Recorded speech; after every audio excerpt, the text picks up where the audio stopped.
ওমর রাদিয়াল্লাহু তাআলা আনহু কান্না করে, চোখের পানি ছেড়ে দিয়ে কান্না করে, কান্নার কোনো শেষ নাই। বাহিরে যারা ছিল জিজ্ঞাসা করে, ও খলিফা, আজকে তো ঈদের দিন, আজকে কান্না করেন কেন? আজকে তো খুশির দিন, আজকে তো খুশি হওয়ার কথা, চোখ দিয়া পানি বের হয় কেন আপনার? হযরতে ওমর রাদিয়াল্লাহু তাআলা আনহু বলেন, আমি এই জন্য কান্দি, হাযা ইয়াউমুল ঈদ ওয়া হাযা ইয়াউমুল ওয়াঈদ। আজকের এই দিনটা যেমন ঈদের দিন, ওই রকম আজকের এই দিনটা আল্লাহর পক্ষ থেকে ধমকিরও দিন। আজকের ঈদ তাদের জন্য না যারা ঈদের চাঁদ উঠলে গান বাজায়, তাদের জন্য ঈদ না। যারা ঈদের চাঁদ উঠলেই নানান ধরনের গুনাহের কাজের মধ্যে লিপ্ত হয়ে যায়, তাদের জন্য আজকের ঈদ না। ঈদ কাদের জন্য? যাদের আমল কবুল হয়েছে রমজান মাসে, তাদের জন্য আজকের ঈদ, তাদের হলো আজকে খুশির দিন। এজন্য মুসলমান খলিফাতুল মুমিনিন হযরতে আমিরুল মুমিনিন ওমর রাদিয়াল্লাহু তাআলা আনহুর ঘটনা আপনাদের সামনে তুলে ধরি। হযরতে ওমরে ফারুক রাদিয়াল্লাহু তাআলা আনহু, তখন তিনি অর্ধ জাহানের খলিফা। ঈদের দিন ঘরে বসে আছে। লোকেরা যখন ওমর রাদিয়াল্লাহু তাআলা আনহুর দরজার সামনে আসে, দেখে ওমরের দরজা চাপানো, ওমর রাদিয়াল্লাহু তাআলা আনহু কান্না করে, চোখের পানি ছেড়ে দিয়ে কান্না করে, কান্নার কোনো শেষ নাই।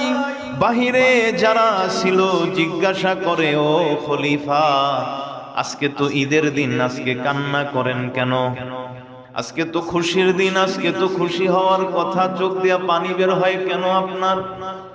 হযরতে ওমর রাদিয়াল্লাহু তাআলা আনহু বলেন, আমি এই জন্য কান্দি, হাযা ইয়াউমুল ঈদ ওয়া হাযা ইয়াউমুল ওয়াঈদ। আজকের এই দিনটা যেমন ঈদের দিন, ওই রকম আজকের এই দিনটা আল্লাহর পক্ষ থেকে ধমকিরও দিন। আজকের এই দিন ঈদের দিন তাদের জন্য যাদের রমজানের রোজা কবুল হয়েছে, যারা রমজান মাসে নিজেদের গুনাহকে মাফ করাইতে পারছে,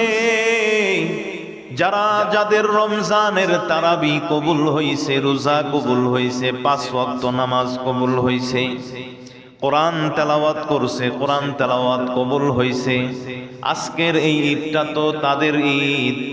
আর যাদের নামাজ রোজা তারাবি কিছুই কবুল হয় নাই, আজকের এই ঈদ তাদের জন্য খুশির দিন না, বরং আজকের দিনটা তাদের জন্য দুঃখের দিন।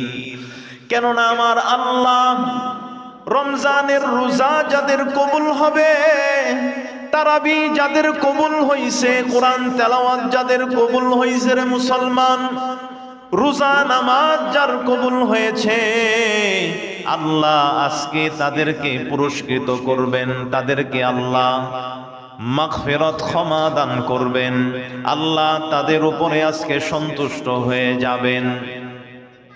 পক্ষান্তরে যারা আল্লাহকে সন্তুষ্ট করতে পারে নাই রমজানে, নিজের গুনাহকে মাফ করাইতে পারে নাই, রোজাকে কবুল করাইতে পারে নাই, তারাবিকে কবুল করাইতে পারে নাই, আজকের এই খুশির দিনটা তাদের জন্য খুশির দিন না। কেননা যার রোজা কবুল হয় নাই, যার নামাজ কবুল হয় নাই, যার তেলাওয়াত কবুল হয় নাই, আমার আল্লাহ আজকের এই ঈদের দিনে তারে মাফ করবে না, তারে ক্ষমা করবে না, বরং আমার আল্লাহ এই ঈদের দিনেও তার উপরে অসন্তুষ্ট, তার উপরে রাগান্বিত। এজন্য ওমর রাদিয়াল্লাহু তাআলা আনহু বলেন, আনা লা আদরি আমিনাল মাকবুলিন না আমিনাল মাতরুদিন, আমি তো জানি না আমার রোজা কি আল্লাহর কাছে কবুল হইল নি, আমার নামাজ আল্লাহর কাছে কবুল হইল কিনা আমি তো জানি না, আমি কি আল্লাহর মাকবুল বান্দা হইতে পারলাম নাকি আমি আল্লাহর নাফরমান বান্দা হইলাম, আমি কি আল্লাহর মকবুল কবুল পছন্দের বান্দা হইতে পারলাম নাকি আমি আল্লাহর অপছন্দের বান্দা হয়েছি আমি তো জানি না, এজন্য আমি কান্না করি।